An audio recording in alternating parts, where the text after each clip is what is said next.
It's been an eye-opening, I think, half a year for a lot of people in terms of just realizing how much more people need to do in terms of what, dealing with what they have. Not to get super political, but, I think for me, it really has been saying to myself and to others, okay, I have the time, we're at home right now, what can we do? And I've really tried to be kind of as active as I possibly can and do as much as I can with that time and with that space.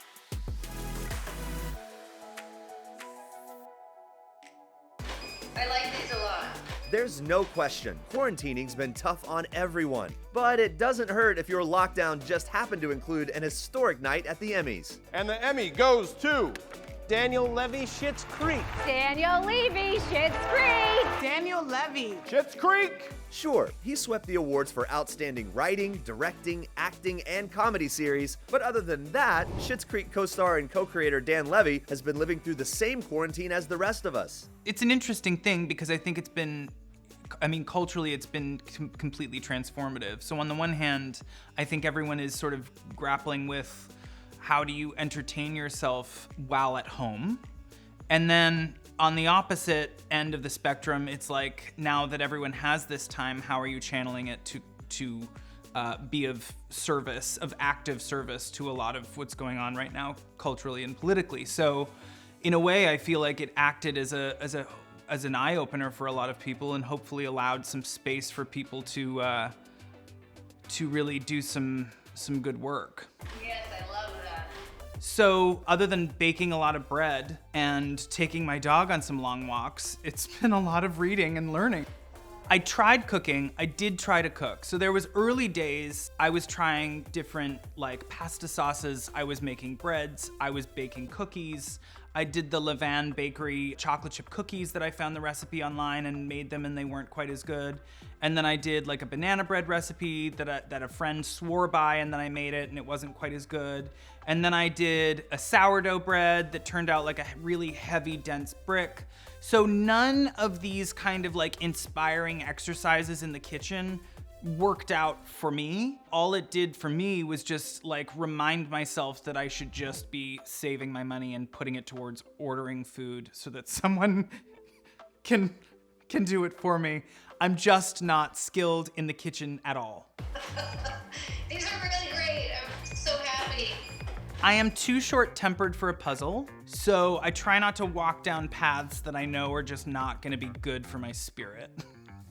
So everyone started doing the puzzles, and then everyone started to challenge themselves with the puzzles that were all one color. And I just thought to myself, it's already there's a lot going on in my head. I don't need to throw that puzzle challenge unnecessarily into the mix. Why would I do a puzzle when I could put on a television show or read a book or watch a movie? I have watched every single television show that's ever been made. I went through all of the hits. I did A Normal People. I did the first couple episodes of Tiger King, and then I got I jumped ship. I did every season of Insecure, every British crime series ever made. And then I started getting into reality shows. I was watching Real Housewives of Atlanta. I was watching Below Deck Mediterranean. I went from pretty okay TV, and then it just slid downhill. Now it's people throwing drinks at each other on a yacht. So my happiest time of the day is probably around 7:30 when work is done and you know that you have the night to yourself if you are so lucky, and figuring out what I'm going to eat for dinner, a little beverage, a movie or a TV show that I might put on, but just the winding down of the day to me is something that I look forward to. That's if you've done anything in the day.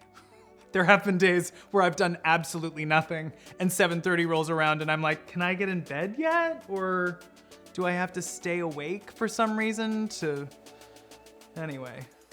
I will say I miss getting dressed. I miss the act of actually putting on clothes that are intended to be worn outside of the house. I, for one, have a really good time with clothes. I really enjoy fashion. I have a lot of friends that work in fashion. I appreciate what it does. I appreciate that it lifts my mood and changes my, personality depending on what I want to wear and what I want to say. So I miss it. Do you like this sweater? Jared Leto gave it to me and I've always been on the fence about it. Actually, I wore a lot of my own clothes, funnily enough, in those early episodes of the show. And then as the show grew and as David's style expanded, he took a lot more risks than I would normally take. And I think when you embody a person for that long, in this case for 6 years, who is so kind of confident in the way that they carry themselves and the clothes that they wear, it certainly has made me want to be more experimental and, you know, confident in the clothes that I wear. Unfortunately, there's like a fine line between looking like I'm dressing up as the character and actually defining my own style separate from that. Because all the times that I have worn like the little drop crotch Rick Owens pants that I used to wear before the show even existed, now people sort of like roll down their windows and basically ask me if there's any difference between me and the character. So we've had to eliminate all black and white from the wardrobe, and embrace color. I have a dog. His name is Redmond. He is a Corgi Dachshund mutt from the streets of Los Angeles. He's an incredibly attractive dog. He's like a very stout 30 pounds on like an incredibly tiny leg, but a very beautiful face. So the experience of looking at him is quite mesmerizing because there's like 1,000 different areas that you can look. Is it his like short, stout body? Is it like the tubular frame of his torso? Is it the fact that his head's a little bit too small for his body? Is it the fact that a corgi tail is usually clipped? It is a visual treat, and often gets way more attention than I do walking down the street. And he is now with me in Toronto, where we are spending some time. And, you know, it's been great. I mean, the good thing about my relationship with my dog recently is that for 6 years, I've been kind of an absentee parent for like 6 months at a time because I was shooting the show. Now I work from home, and it's like we finally have like gotten our groove back, and it's no longer like the absentee dad that's like, see you in a few months. I've built back his trust. I've built back his loyalty. It's going well.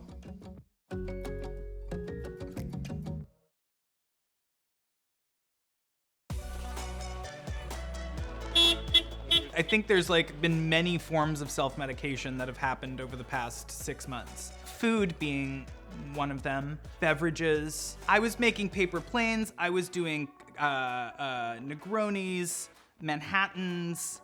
I have been trying to perfect a Cosmopolitan.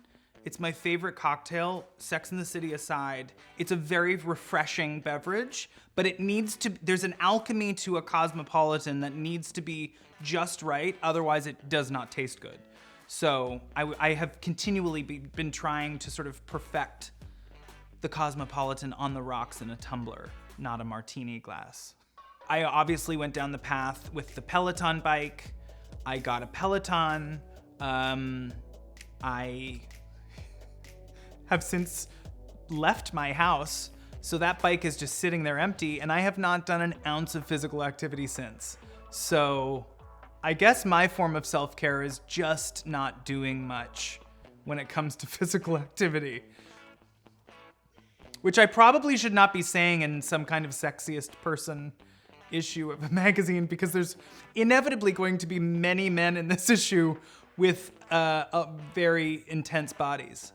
I can't wait for this video to just be paired beside Chris Hemsworth shirtless in a bathing suit coming out of a beach or something. And I'm talking about like failing at bread. This form of sexy is a niche market, but I appreciate that you're recognizing it. The Emmy goes to Daniel Levy, Schitt's Creek. There's been a lot of ups and downs this year, and I think I've just been really fortunate to have and be reminded of the fact that I have a lot of really loving and supportive people in my life. And that's a very wonderful thing, and something that I wish for everybody. So yeah, I'm very grateful for the people in my life who have helped sort of collectively get us all through this. This is a night to remember, and I cannot thank the Academy enough. This obviously goes within the context of like everything that's happened in the year and recognizing the ups and the downs. But you know, I think winning a bunch of Emmys was probably, that's a life highlight. It just happened to be in 2020. But that was, that was probably one of the most remarkable nights of my life. And I don't think any of us saw it coming. I don't think we expected it. And yet, to be in Toronto, to be with our team, in a tent outside, it all felt, in a way, so right. And then to have everybody win, it felt like a fever dream. It was insane. So yeah, that was definitely the highlight of the year, and it will continue to be a highlight for many years to come. This is completely overwhelming, and I thank you.